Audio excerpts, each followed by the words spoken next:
Друзья мои, всем добрый день, рад вас приветствовать. Ну что, заканчивается лето, природа немного затухает. Но ничего страшного, друзья мои, жизнь продолжается. На работу скоро. Тут у нас, смотрите, шмели делают свою работу, опыляют цветочки.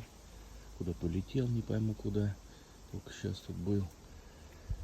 Друзья мои, всем вам хорошего дня, хорошего настроения, хороших позитивных эмоций, мира, любви, здоровья, чтобы все получалось. Все, не стал он сниматься вместе с нами, чтобы все было хорошо. До новых встреч.